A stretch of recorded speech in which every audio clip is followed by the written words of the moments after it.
You got a master of divinity. You were a pastor for a bit. You burn your life to the ground is what you do. We can talk about how low the bar is for service providers, actually. The human bar is low. What do you think like the special sauce was? You put skin in the game and all of a sudden people look at you different. Do you think that AI is able to really supplant writers? AI is a multiplier, it's not addition.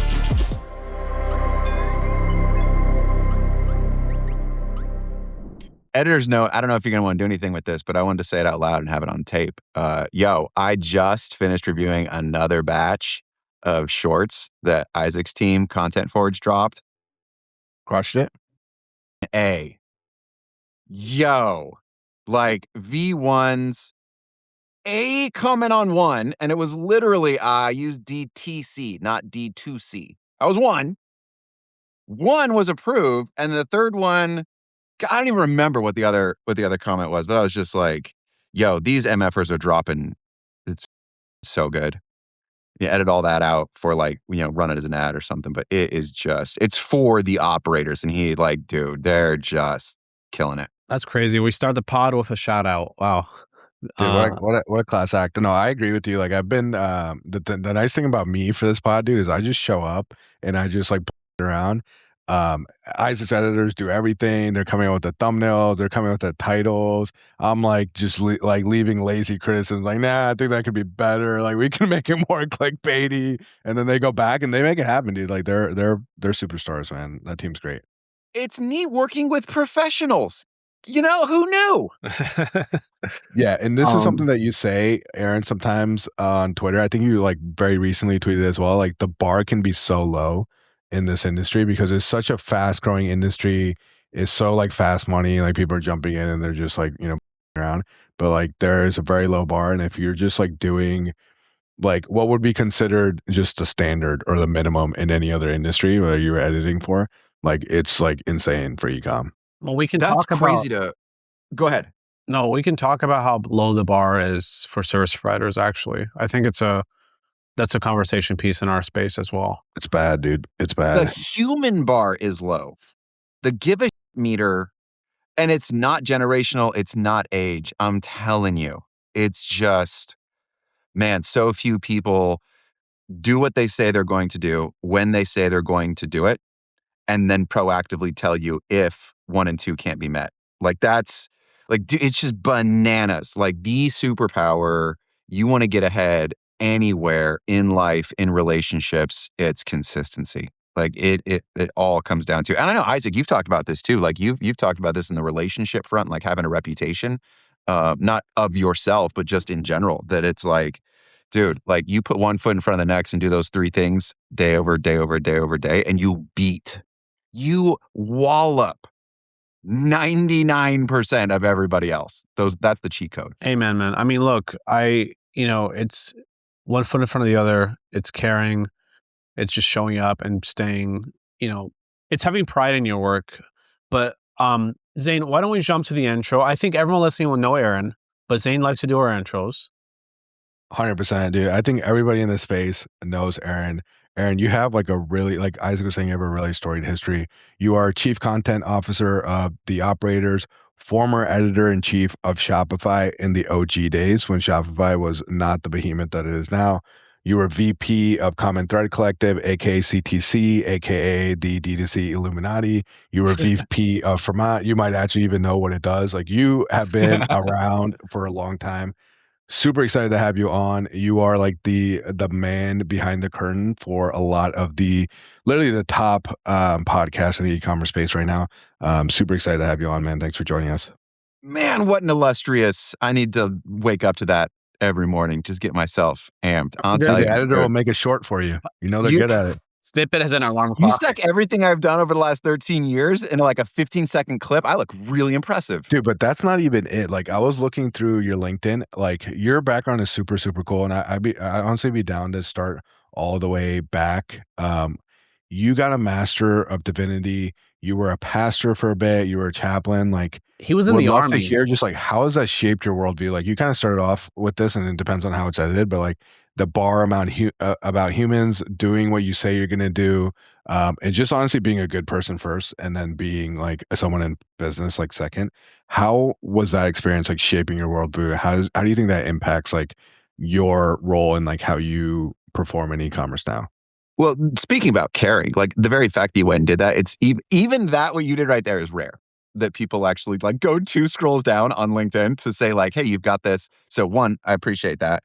Two is, I really have to be honest. Like, I feel like my career post graduate school, Master's of Divinity, it was an accredited institution. I taught in college. I was a full-time faculty member, both at like a private school and then at a community college down in Southern Oregon. So I taught speech and writing primarily. I've got this like just a kind of a wild, weird background. Isaac said it. I was in the military. I was in the National Guard, got deployed twice when I was just a baby kiddo. Where were Um, you deployed? no place scary. It's important Oh. to point that out. I joined the military in He was like in '99 because I got Japan, he was in Europe, he was in Paris. no, not that cool either. I was, dude, I joined the military in '99. I was 17 years old. And I'd gotten my GED because I was going to this super small school in rural Oregon with graduating classes of like 10 to 15. And I was like, this ain't it. So I drop out of high school, get my GED, enroll in college at 17. And I'm like, oh, I guess they want money. And so like, how am I gonna? And at that point, this is so weird. I thought I was gonna go into law enforcement. So like nobody sees Aaron as like law enforcement or even military. Like it takes people by surprise when it's like Wow. Memorial Day or Veterans Day, right? So I joined in '99. 99. What's going on in the world? Pretty peaceful. Nothing. Dude. I go to basic training in 2000, Fort Benning, Georgia. I go into the infantry. That's quite the like, dude, I was 40. Like I was like 30, 40 pounds heavier. I got made fun of. I got ripped on, bullied when I was in basic training. And by the end of it, I had not actually lost that much weight. I just got in a lot better shape, like cardiovascular. Like I was cooking people on the track, and I kid you not, what they would yell is "Run, Pink Bunny, run," because they said I Dude, you're looked like a like complete 180 from back then. Like you are extremely lean. You look like you're in great shape. I agree, dude. I would never guess that you were on the track for law enforcement or that you were even in the military, but it just shows like over the course of your life, dude, people, like you can evolve so much, things can change so much. Oh, they really can. So yeah, I got deployed to the Sinai Peninsula after 9/11 and And got where the is whole that for like. people who are terrible at geography, which is most Americans? That's right. It's in Egypt, but between Egypt and Israel, so it's a demilitarized zone right there on the Super Bowl. beautiful Red I Sea. didn't even We know did this. that they deployed to the Sinai in the 90s. Yeah, it's a carryover from the 7-Day War, Oh, Israel yeah. and Egypt. Mm, Yeah. pretty So, relevant to things today, like very geopolitically relevant area right now. I know, right? It's like, so I was part of like Operation Enduring Freedom. I've got all the like, the cool paraphernalia somewhere around my house. Got hazard pay, but we rolled in. We did like this 3-month train up, memorizing every sort of airplane and tank that wasn't supposed to be there between the two countries. We roll in, and the people that we were replacing are like, oh yeah, dude, there hasn't been a sighting here in like half a decade or longer. Like no one cares. Like these two people are not going at it. So just hung out in the desert, got hazard pay for like 9 months. The gnarly one was then I also got deployed to New Orleans after Hurricane Katrina, Oh, wow. which was that was That was National way Guard or something? sketchier. Say that again. Was that National Guard? That was National Guard. I was always National Guard. Yeah.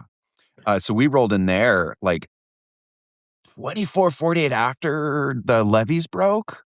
Man, that Wow. was like that was something to behold. But I think maybe like the carryover from all that stuff too is just like man, like there's nothing like learning compassion from getting treated the way you don't want to be treated.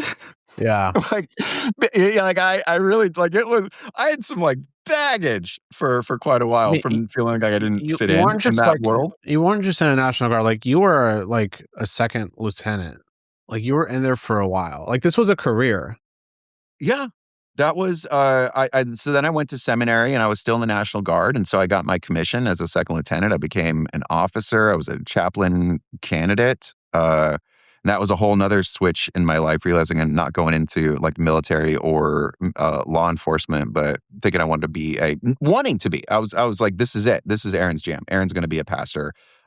absolute nerd on that front, like reading all of the extracurricular, non-required books on theology. I was reading like Calvin's Institutes. I was like, I went so hard on anything that I get into. And here's the thing with that too, is so one of the people that I like fell into the orbit of was a guy named Tim Keller. And I never actually met Tim Keller. He's passed away now. But he was a pastor out in NYC at a place called Redeemer Presbyterian. So conservative in like a theological sense, not a political sense. Yeah. In a theological sense of like, these were like Bible-believing Presbyterians in the heart of Manhattan kind of thing. But when Keller builds this, and it does, it really builds in Manhattan. They plant multiple churches, and I start just devouring every spoken word this guy puts out. And when he published his first book, which is now like over a decade ago, he had this back catalog. Talk about content riches. And he went on this speaking tour that was like all of the Ivy League institutions. He was releasing podcasts and audio from like Georgetown and UC Berkeley down in California. He went to Google headquarters and did an Authors at Google forum. And what I learned from him is that I have to be able to articulate someone else's position better than they can, understand the desires of their hearts that's leading them to take the action that they're taking. And then I can say, but there might be a better way. Like that's the turn. And it was like, and I didn't know it at the time, but I was being like trained to be a marketer in that world because I fell on the right people who were like, you don't get any points for rallying the base and preaching to the choir. You're communicating to affect change. That makes a ton of sense. Like it's literally what you have to do as a marketer is like no matter what type of demographic that you're speaking to, and very likely that you're not going to be the core demographic. You really need to understand those pain points. Like even if you're using AI, like there's definitely like a base need of like being able to put yourself in their shoes, understand their fears, understand their motivations. Yeah. So that's super cool. So you're a pastor, you get obsessed with communications, then there's an agency on your resume. This is the Creel Agency. Before that, okay, actually, you're right. And I'm wondering, like, okay, you have this Army background, it's insane. You have some, foundational experiences, it seems. And now you're a pastor. How does somebody go from pastor to guided agency? Here's the key, okay? You burn your life to the ground is what you do.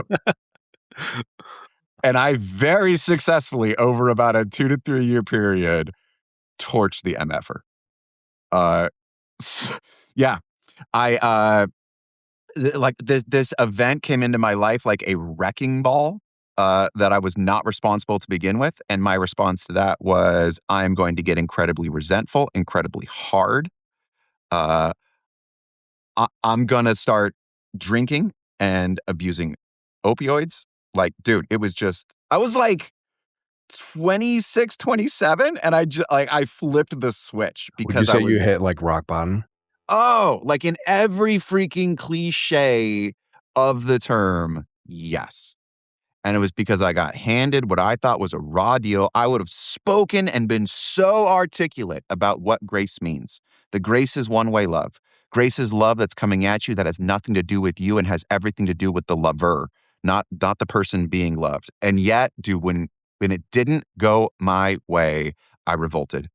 So I very successfully, like, just I lost my job at the church. I ended up getting divorced. I was unemployed and unemployable. So like it all really burned down. And what came out of that though was like, well, crap, what am I going to do? I can write and talk better than the average bear. I bet there's people on the internet that need help with that, and they'll probably pay me to do it.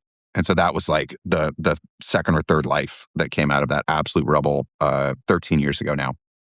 Content strategist and project manager. Content strategist, there you go. And they were they're still around. They were doing like mobile apps and websites. And this was early in e-com too. And this wasn't even e-com. This was like they were building, this was out of Klamath Falls, Oregon. It was just like a rural nothing town. And it was my brother-in-law's at the time who had, got divorced. So you can imagine that was like, he was actually incredibly kind throughout all of this, like wild. And here's the really, I don't know if you want to cut this later, but like The really inside baseball thing is Isaac, you know Michael he's now working, he's basically like the director of content now for operators. He's doing all the emails, Yeah, the yeah, social. He's in yeah, there yeah. working with the marketing He lives operators in crew. Portugal. That's his son. That's my ex-brother-in-law's son. I gave him his first job in marketing when I hired him myself. And Wow. this was after I started, then I started teaching at the college and started doing the marketing stuff. And those two sort of came up at the same time. But isn't that wild? Like, it's such a small world. It really is. I mean, we'll cut that out because it's so niche, but like, I unless the editors think It's it's really definitely good, I'm gonna leave it to their discretion a little bit. But I think the craziest part here is, so now you're Zane, I'm dominating the conversation. Do you have questions you want to add before we jump?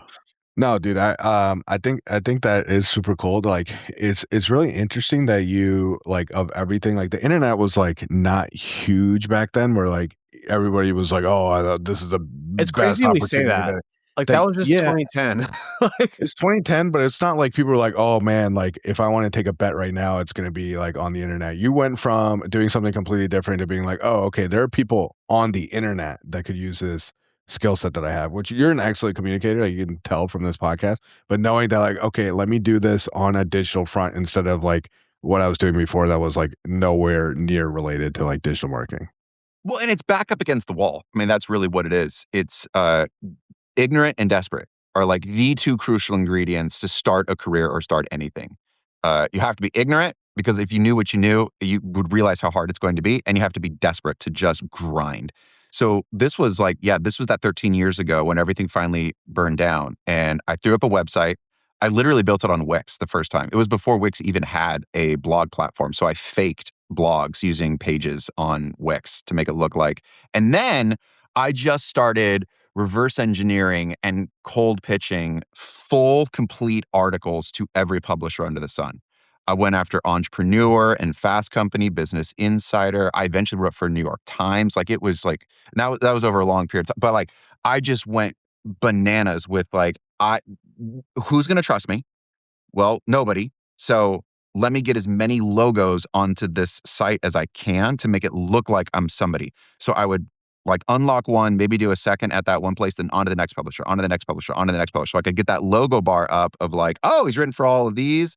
Okay. But that was part of the trick was like I said, reverse engineered. I would just study what are the length of headlines? What are the trending news? I would use Google Trends to then just write these pieces before AI.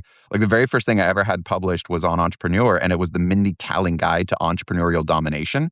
And that was because Mindy Kaling had just come off The Office and she was starting the Mindy Project. So she was trending on Google Trends. And I was like, I can reheat a bunch of business advice and cobble together quotes from it's like Mindy Kaling and other very, people. very early SEO, hyper optimization. Super smart. It's like what people Yeah. are doing with AI now. They're like, "Oh, AI is such a hot topic. Let me just throw AI on anything." It But would have been a lot easier, but like I was willing to put in the work and be like, all right, I can blend these two together. And then I got open doors that shouldn't have been open to me. Like I had no business writing for any of those places. I had no pedigree. so you hustled your way, became an excellent writer, and then there was this insane career jump, right? It's like Again, another insane career jump. It just showed up. You went from career agency to a professor, which you mentioned, but the insane career jump is you're now at Shopify, seemingly really early. And I'm like, first of all, what is this professor side quest? You know, oh, that was the job side for a quest while. That maxing. was like that dual that's the ignorant and main desperate. quest. That was the main quest.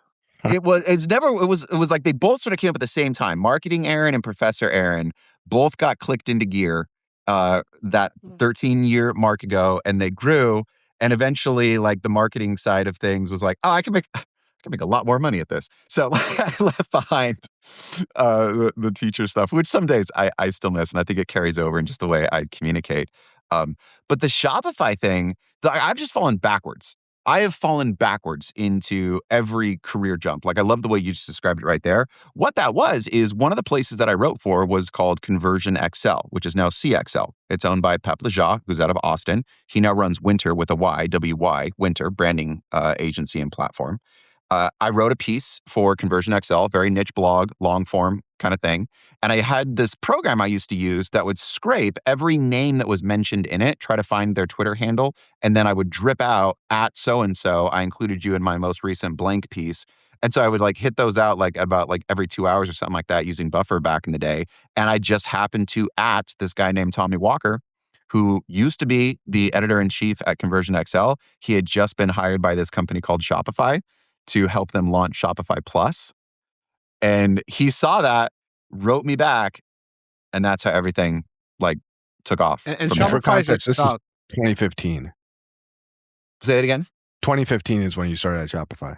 Yeah, so I think it was like 2 or 3 years after they maybe it was like a year after they IPO'd. It was like they'd already IPO'd, but Shopify Plus was just moving from being like a whiteboard in a Waterloo, Toronto office to like, now we got a CRM, we're trying not to lose. So I just fell into, Tommy was there for 6 months, then he left. Somebody had to run the trains.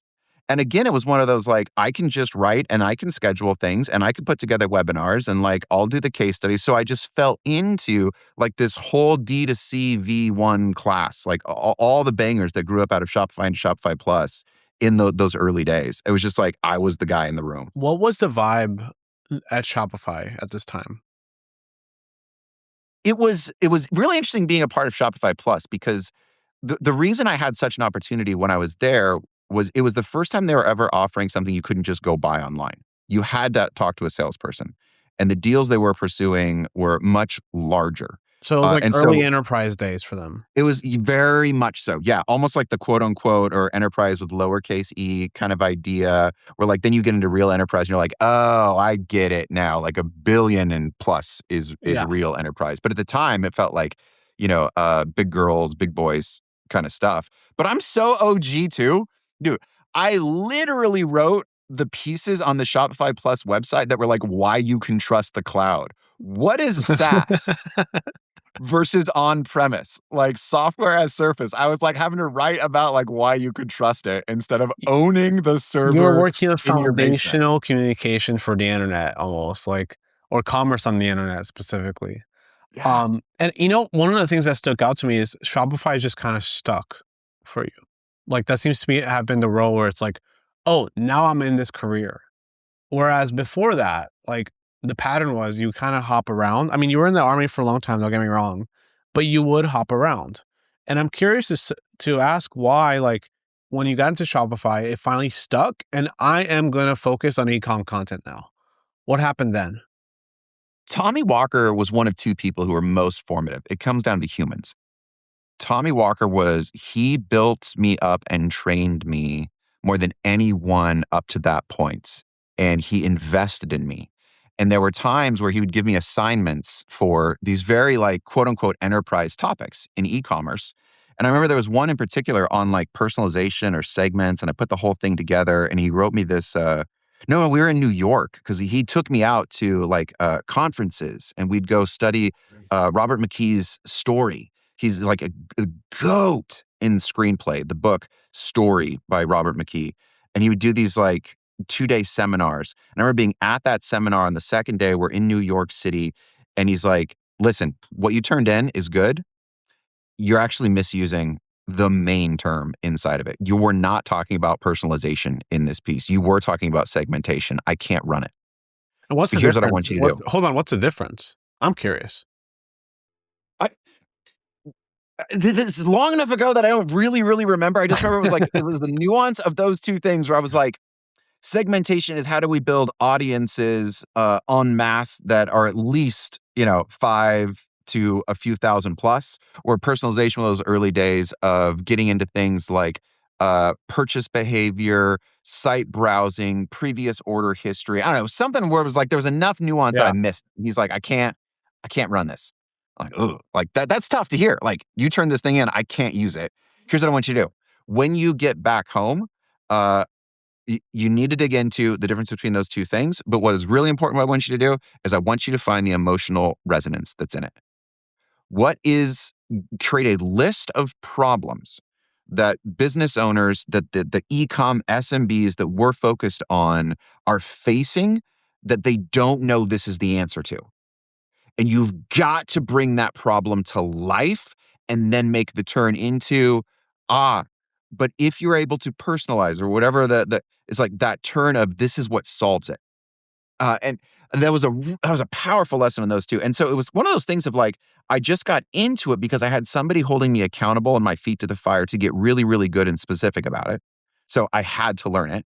And then the second one that was coupled with that emotional residency of like, what is the hell this person is experiencing that this piece of content, this landing page, this webinar, this social post is going to save them from. And those two are a powerful combination, and it lit me on fire. It was almost like first principles thinking, like, or first problems thinking for the end reader. Problem, solution.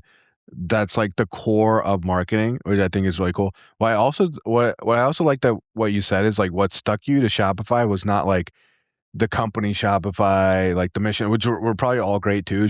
It's the people. Like people, like they say, like people do not leave bad jobs. They leave bad managers. They leave bad bosses. They don't really jive with their coworkers. It's like the reason that you stuck there for, I think you were there for like 4, maybe even like close to 5 years, is the people, right? And I feel like people forget that is just like so much of your day to day is the people that you're around. Like especially when you work in an agency environment, like Isaac and I do. It's like so much of it is like your coworkers. So much of it is the clients. If you don't like those people, it doesn't matter how good the pay is. It doesn't matter how cool the work is. Like you're gone. And it was especially true of the customers. That was really neat. Like getting to be there for V1 of D2C, like as it grew up, the movements and the Pure Vitas. There was a bunch of like the OG What was folks. the craziest? Like, what was the craziest brand, in your opinion, out of that time? I mean, the one that it was Fashion Nova. Yeah? Yeah. They're still massive, too. They're, like, still going. Yeah. They were bit like, dude, it was crazy. Them, and then I never got to connect with anybody there, but that was when Yeezy launched on Shopify Plus. Dude, they used to have these like Slack. You could enter a Slack command and it would give you the top 5 or top 10 stores and like their order rate for the last 30 minutes. This was like around Black Friday kind of time they would build these things up. And it was just crazy to see that. But Fashion Nova was the big one where I was like, that was before they like really had broken through. It was like no one really knew, but they were already like moving units. Yeah, they invented influencer marketing. Oh, and all those celebrities in that sphere, like after that, like the Kardashians, like you got Kim. Everyone's a copy of Fashion Nova. Kylie is launching her brand on there. I think like once that kind of stratosphere was broken, where it's like, okay, we're not going to go into WooCommerce, we're not going to go these other platforms. Like Shopify can handle that order volume, those drops. Like those drops were like insane. Like they would just like the site wouldn't crash. Like you would go in and like maybe they'd put you in like a waiting list and like you were able to check out without anything crashing. And then I think that's when people were like, guys, oh, this is like an conversation for half the people listening to. Oh, dude, the kids need to know, man. Gymshark's still a hitter. I did like 3 different pieces with the Gymshark folks, including like video pieces. And like, it was just, it was so dope. Like those people, and they're still, Gymshark still hitters. They still move units. And then also like, I remember when we did one of the, they would bring everybody in who was like the enterprise on Shopify Plus. And one of them was the team Koala out, they were a mattress company out of Australia. And it just so happens, Tim, who was one of the members of that team, then went on to found Eucalyptus. And it was like a month ago that Eucalyptus got acquired by him and hers for like 1.15 billion. Like these people, like those were the folks that I got to know and hang out with. More importantly, there's a naming pattern there. I mean, Koala, Eucalyptus. Right? Like, and they're Australian, right? They're just leaning in. They're leaning in heavy. So I think, so you're Shopify, and then like, I think the Aaron we know today is born here, where you're now at CTC, Common Threads Collective, Recart, Fermat, and I think I'd love to hear like, I almost feel like I know too much about this for it to be as cool as the other bits, because like we were just discovering, I was discovering so much about you I didn't know.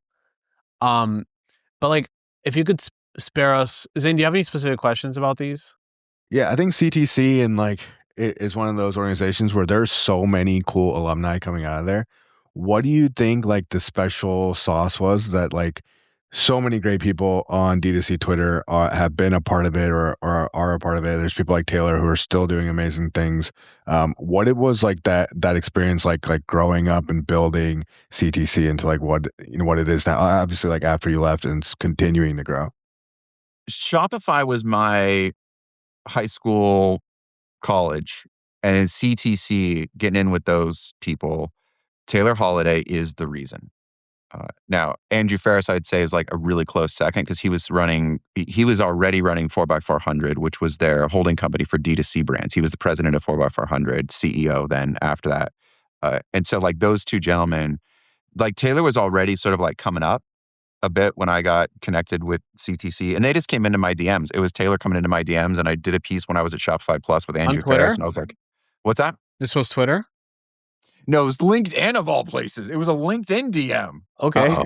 We got Right? added. How non-Taylor is that? Like, but these MFers came crashing into my DMs and like, they're like, here, we wrote this thing. And I was so used to getting pitched stuff by partners and agencies at Shopify Plus. And I was like, all right, let's take a look. And I was like, this is a whole nother level. That was like the OG stuff where they were talking about delayed attribution multiplier, and they'd run their very first like Black Friday study with like 14 brands. And so they were trying to help their clients calculate, you got to go lean in the lead up to Black Friday. This is how shopping behaviors, people are waiting. So you've got to build those remarketing audiences, and you've got to be able to take like, what is the lowest ROAS you can take on a 1-day basis that's going to pay off over the next 28 days so that and I remember seeing that and being like, this is a whole nother level. Like, I was immediately in love with their brains and the way they communicated. The amount of data is just crazy.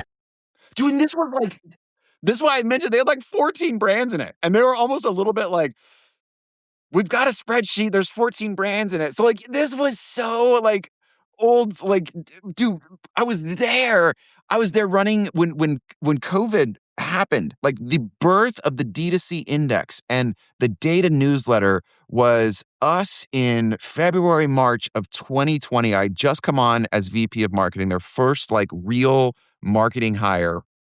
Nobody knew what was going to happen. So we're ripping in as much from Supermetrics as we could to send our clients updates on what is happening right now. And it was from like, dude, we cobbled together a sheet that then turned into an Excel, like this giant Excel file that used to freeze my computer up. And that's what then became what it now is like the D2C Index and what they dropped like on the data front. It was all before that. It was so cool to be there for all of that. Wow. Yeah, what impresses me about CTC is like the amount of data and the amount of numbers. Like we like to meme Taylor where he's just like arguing with everyone, but when he argues or when he pushes back, like it might be 2 or 3 replies in, but he will pull out the receipts and be like, "Oh, really? Okay, here's the data that we've collected, right, about it." And so much of like I think before that time it was so gut feel based and like ecom was just so I don't want to say easy, but like the CPMs were so low and like things you could be first order profit. Like you didn't even have to like worry about that stuff. You're just like kind of ripping from the gut. And he came in and like actually was like, well, here's the numbers. Here's the evidence. If you disagree with me, even Twitter now, it's like, show me your numbers. Like show me what you got. And I'm happy to change my mind. And I can always respect people like that because it's not coming from a place of like, okay, I think I'm smarter than you. Or it's just like, hey, this is the data we collected. This is what the data says. Taylor is, I mean, he's the pillar of that. It's the person. I mean, Nick Shackelford obviously too came out of CTC and he became his own sort of like Wait, he came out pillar. of CTC? Yeah. We did our last pod with Shireen and Jacob. They both worked at CTC. Shireen and Jacob. Like Jacob was, yeah, dude, it's dumb. And they didn't even know, like, they weren't even there at the same time. And now they're like running an agency together. It's like a boot camp crazy for all of ecom, basically. It's bananas. And it's because, I mean, it's just one of the, like, I am a fully converted Taylor Holiday stan, and I've never recovered. I can't help it now. There's moments where I have to like ask other people, I'm like, is he really as good as I think he is? And the really like wild part is like, I now, especially having hanging out with like the operators crew and that group of all brand side. And it's like, no, yeah, he is. He's so legit. He's this weird day walker between brands and agencies that they respect him on all sides. But he also, dude, like there were times where I remember, because I was their first, VP of marketing, full-time marketing, like leader for it. And at the same exact time, they brought in a VP of sales who came in like a month before me. Aaron Wachowski, and that guy is still just like absolute homie. Love him. And I remember the first offsite that we did where I had to come down and Taylor was asking for data on uh, basically product line, you know, Facebook versus Google versus creative versus retention, like the basic service offerings we've got, versus the growth teams, which is the full service offering. What are the leads we're generating across these 5 different service lines? Where are they coming from? And I had thought I was all sewn up. Like I had the most advanced spreadsheet where I was pumping in data, Supermetrics, GA from HubSpot, et cetera, et cetera. And I remember him asking those questions and I was like, I do not know. I don't know how to answer those sort of. So I went down and being in his office, I just had to sort of tell him like, I don't know how to answer these questions. He's like, okay, let's figure out how you might be able to answer them.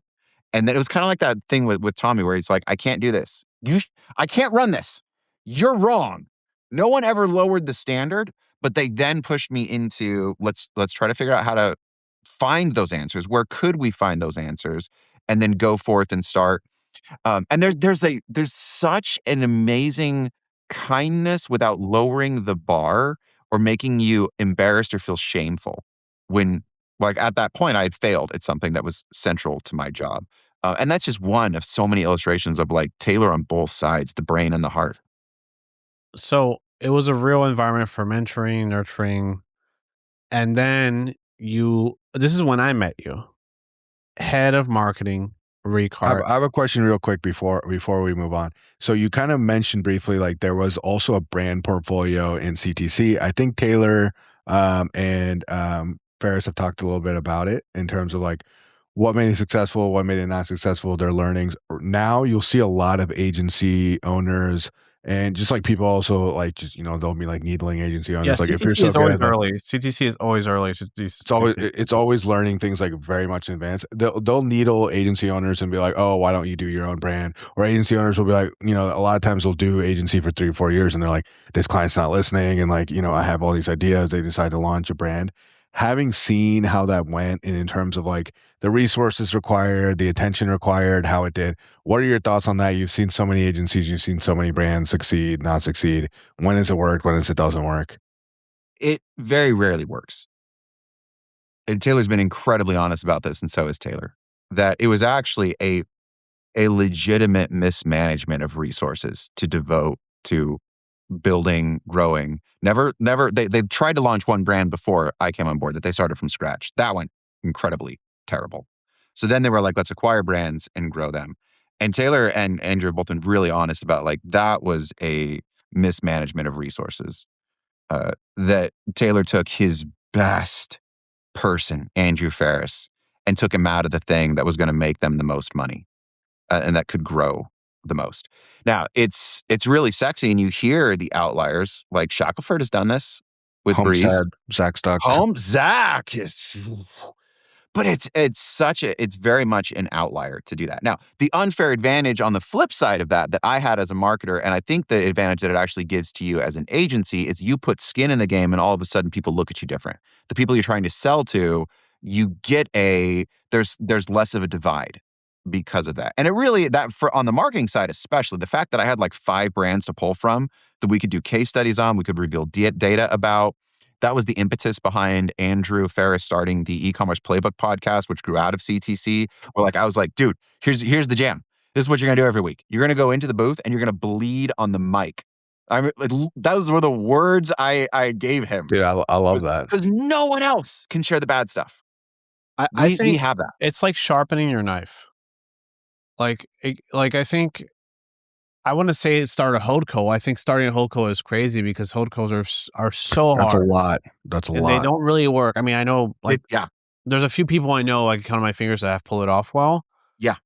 But like I think there is a case to be made that it is important to keep your knife sharpened if you're trying to sell a service against that knife, right? Like if you're trying to sell to brands, it's important to be able to speak to them.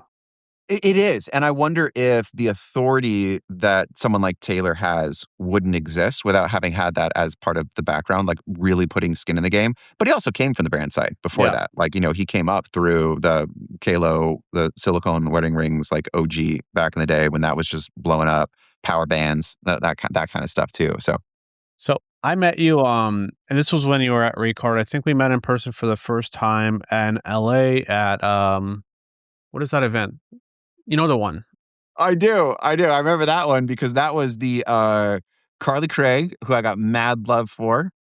I accidentally doxed her on Twitter earlier in the day because she said something and sent me something, and I took a screenshot of it.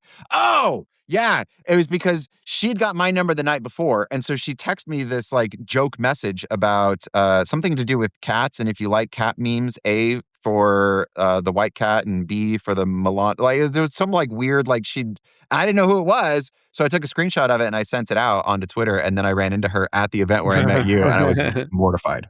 So at the time you were at Recart, and this is the Andrew, this is the Aaron I know. And I guess my question is, so you went from Shopify to CTC to Recart. Recart is actually completely different. It's a SaaS.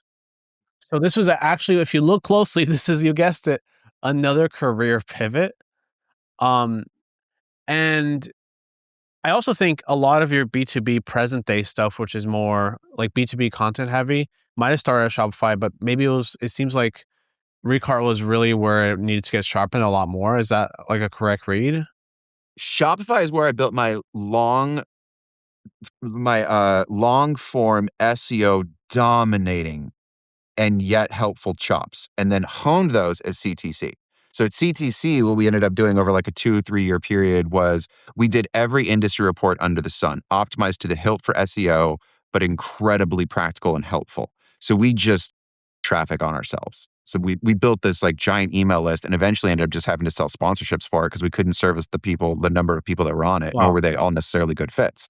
So that was my first foray into sponsorship stuff. It's like we accidentally built a giant email list. Which email list is this? What's it called?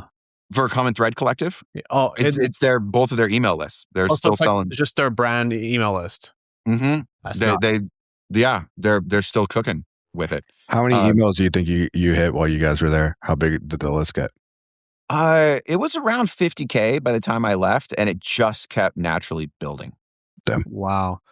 So I guess like we're now almost to present day. You're at the operators, and I think the questions on my mind are: content has changed a lot in your career, and you've been doing it for a long time. And in particular, AI is now a hot thing. And I think you probably have some good takes on it. The first question I want to ask you is, do you think that like if you look at all your roles, do you think that AI is able to really supplant writers? Or is like the writer here to stay? The subject matter expert with skin in the game and a on the ground in the trenches heart sense for the people they're speaking to isn't going anywhere. That to be that person, to operate at that high of a level, no. Then you become the maestro and the ultimate like final detector of and honer of how AI can create a lot more words and a lot more content in a lot more ways much faster. Now, I'm not talking about like the ad creative side of things. I think that's where it very much is let that MFer run, let it rip. Don't lie. Like there's some left and right limits, but it really is like if you're just throwing things into an ad account and you're at enough scale and spend, it's going to find the winners, let it rip. Don't get in its way. But like I operate at the opposite end of that, where it's very high touch, high trust. It's very personality driven. It's individuals trying to learn from individuals, right? That at that point, no, the AI can become a unleasher of whatever is already. It's AI is a multiplier. It's not addition. What do you use? Are you a Claude guy? I'm a Claude guy. Absolutely Claude guy, Claude projects, getting into Claude skills. And then I'm no good at any sort of coding, or I'm barely functional when it comes to co-work except for Excel files and making it do things that I want it to do. One of the things I noticed about operators is that it's like very lean for all Yeah. the volume that's coming out. Like there's newsletter, there's a ton of these videos. There's tweets, there's LinkedIn posts. Are you like Are you the orchestrator? Are you using Claude behind these flows? Is Michael the orchestrator? We both are. So yeah, I'm definitely the orchestrator, and I'm the final reader of every word, which is sort of the bane of my existence, for sure. I want to like that's been a fundamental problem I've had throughout my You're career. very detail oriented too. So I am maniacal. Aaron It's doesn't miss horrible. anything. He don't miss anything. Yeah, it is. Yeah, dude. I'm maniacal, and it's a blessing and a curse. I think in this role, it's a blessing. It's a blessing. It has to fit where it's like the standard has to be so high. Um, but no, we're doing a lot more now with what started as just simply Claude projects. Where like for a while, what I had was I had a Sean Claude project. I had a Mike Beckham. I had a Matt Bertulli. I had a Jason Panzer. I had a Cody Plofker. And I just did the thing of like, I'm going to collect a crap ton of words from them. I'm going to train and I'm going to go over and over and over again. And then when something comes out that's either new or original, or, it's like this is like 50% of the way there because somebody posted a tweet that could get turned into a newsletter. I had all of those projects set up and now those are getting turned into skills where it's like, okay, I have an embarrassment of riches of all of these humans that are putting things out into the world. My job is to be wildly aware of what they're putting out, what's hitting, and then take that and turn it into the longer form piece or is this a full podcast or does it take a podcast then turn it into a newsletter? Like there's a lot of ways to repurpose content and that's the huge help from AI. In terms of like content formats, so you've done everything like super OG from like blog posts, newsletters, and things like that was all there was back in the day. Now you guys have, your crazy amount of YouTube long form content. You probably have some I think you have YouTube shorts. Maybe you have like TikTok, Instagram, or maybe that's next. If you were to restart today, like if someone's listening to this, they want to build their personal brand, what would you do? Like, what would be like the content types that you're going to focus on? Are you going to do a lot of like short videos? Are you going to do long form videos? Are you still going to do long form writing and try to compete with like everything that's coming out, like AI slop? What would you do? Yeah. I don't think you ever give up on the long form. I think that is still, it's a words world. And from everything I've seen and stumbled my way into and found myself getting cited or quoted or answered inside of both Claude and Chat GPT, it's a little more advanced. It pays a little bit more attention to, aggregate platforms like Reddit and reputation and that sort of piece of things. The way that like old school SEO was just how many links you got, is it optimized? That's about It's still it. easy to game though. Like honestly, like you can astrosurf Reddit. What does that mean? I think they're trying to combat that now. Like they just announced something yesterday where they're like, if you even mention, not, this might not be official announcement, but now if you even like mention product names and like not just links, like obviously links is pretty obvious. Like if you mention a product name, you'll like get banned from like certain Astrosurfing is subreddits. when you like basically create fake engagement to like push an opinion in a Reddit thread or like an online community in a certain way. I mentions are the new links for AEO. Yeah. For like mentions are And the people are new using links. like bots to kind of take advantage of that because like Dude, Reddit has just gone swarmed. Like it's so difficult to find a thread where there's not AI replies. Yeah, I mean, and everything. I mean, LinkedIn's that way. It absolutely that's, but it still comes down to are the words well formatted, cleanly coded? Do they answer the questions people are looking for? And then you just get picked up. The same way SEO, Google, you can dominate. You can do the same thing on ChatGPT, especially for like long form content. I think it's also about the idea too. Like if you're providing a valuable idea and like even if AI writes it, it still has value. The core idea has value. And that gets picked up too. And it's also like, man, the same stuff that made me really great at Shopify and CTC, that long formness and translating other people's words into consumable content that was easily discoverable by the right people. It's very similar to that with like the newsletter, with the playbooks that we're now doing at the operators, with what we're going to roll out, sort of like this operators portal with all of our content in one place. People are sure, like, if anything, people are hungrier for Is that an guidance. official announcement? Like Yeah, it's coming. It's coming. It's gonna be pretty dope. Like that's gonna be the first like quad code, vibe code thing that we drop is gonna be like all in one. Yeah, that's coming. Nice. In terms of official announcements, so we touched a little bit about AI. You guys do have a new show coming out, AI Operators. Tell us a little bit about the host behind that. What are some of the topics that people can expect on the show? Craig Folds and Ben. Ben's out of the UK. I believe it's the UK. He ran basically a holdco called Scale, where they multiple brands up to about $1 billion in total revenue. Craig Fold he was the head of AI at Crocs. So like both these dudes, legit subject matter expertise. Craig Folds now runs Chatwallis. So I sort of found out it's like the Chatwallis and Craig Folds are like the biggest open secret, particularly in e-commerce AI. He does these like they're Google meetings. That's what they are. They're Google meetings. And as we started to get to know each other for this, and he did a podcast, he sent me like his list of who's been there, and I was like, "Shut your mouth! You've had who?" It's just great. They're not even recorded, and it's just like that. It's every hitter and big 500 million to billion plus like D2C brand. It's crazy. Um, so they're going to be tackling. This is going to be our first, and it just came out today. So like whenever this gets released, it's the first. Like the way they've set it up, and I just got to ride shotgun on this one. Is it's recorded on a Wednesday, release on a Thursday, week in, week out. Quick turnaround. Yeah, and it's the first one we've set up with like live tickers, lots of research going into it, trending news that's coming up, very studio like Kind of has like a Tech Brothers podcast kind of feel. Yeah, very like TPBN, but still AI, e-com. Like that's our niche, that's our lane, that's what we're running in.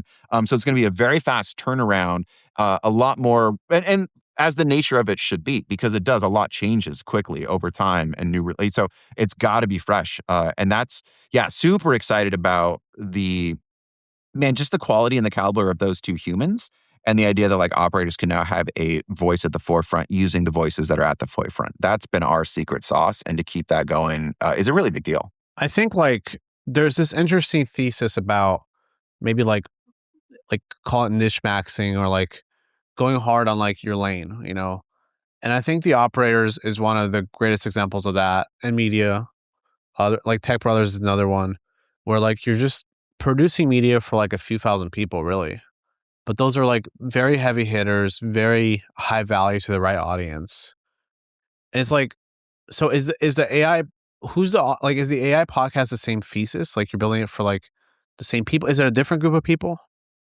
It's got a touch of wider appeal given the AI sprinkling, or not even sprinkling. The core of it is AI, but it's still very e-commerce focused. I mean, like both of them have come out of e-commerce or retail brands, so consumer product focused for sure. It's not like the be all and end all AI everything sort of podcast. It's still very much focused on consumer brands and how do you apply it there. That because I want to go back to Zane. You asked that question about like what would I start today? Would you give up on long form content? Like no, I would not give up on long form content. The thing that I am having an existential crisis about, and I have to get a lot better with for the operators, is that top of the funnel Insta, Reels, TikTok, and YouTube Shorts, I would say as well, and YouTube SEO. There is so much to be had from organic discovery on top of the funnel that we're not taking advantage of. And that's my next frontier of like you said, like, what would you do if you're starting? Like, I am. We have Instagram accounts. We might as well not. It's like, dude, it's brutal, like just how little. So, us figuring out like, how do we crack that? What does it look like? That's a really big deal right now. I think that's just reflective of where the opportunity still lies on those fronts for everybody. I think it's like, it's just the bar increases, right? Like it's like quality writing was rare. Now it's getting less rare because more people are online. AI is enabling more people, but like now it's like video. Like, hey, video's hard. Dude, I even see like people on LinkedIn, like they attach a video to their post. Like Mike from Postscript put a video out of his booth and it's just boom, just crushed because it's like a real video, real people being seen on your feed. It's not AI and you can just instantly tell, right? There's effort. And it's like maybe vibe coding makes the next thing like web apps, or I don't know, you can render things on a website as like a video game style, and maybe experiences are an X bar. But I think content is always here. It's just a question of like, where is the bar now? What is the hard thing to do now? And like, you just want to do the rare thing, display rare ideas in that rare format. And that's how you always win. That was better. Like I'm learning. I continue to learn from Isaac. Dude, you're a gift. That is, No, you're and even that, dude, even that illustration of what Mike did, because you're so right. It was just like, hey, look, our booth is cooler than the other booths. And here, let me show you. And it wasn't polished, right? It was just like shot on his phone. And there's so many like, dude, this is content I made to live in this platform, I'm not trying to get you to do anything else but be entertained and like for the next 5 to 10 seconds. Like that's or learn a little something for the next 5 to 10 seconds. And that's, I think, one of my biggest lessons as well, too, is that people less and less and less. Like, dude, I have to try so hard to use social content now to drive like signups for the Yeah. newsletter, signups for the webinars. People they smell it immediately. It's like, I don't want any part of that. You're trying to get me to do something. It has to live on its own. And that's what I mean by top of the funnel discovery is it's like that's the win is the social platform in and of itself. And then anything else you do beyond that, especially for us as, content creators on the operator side of things, that's the win. Sweet. Aaron, thank you so much for coming on. I learned a ton about your background, learned a ton about AI and how people can think about it and apply it in the future. If people want to find you, they want to find you on Twitter, they want to find you on LinkedIn, where can they go to find you? I am at Aaron Orendorff with 2 F's at the end. It's completely phonetic. I'm the same thing on LinkedIn, Aaron Orendorff. Or if you ask ChatGPT, I think I still got it. If you ask GPT who the most handsome man in Portland, Oregon is, ChatGPT will send you my way. Beautiful. Thank you so much for coming on, man. It was a pleasure having you.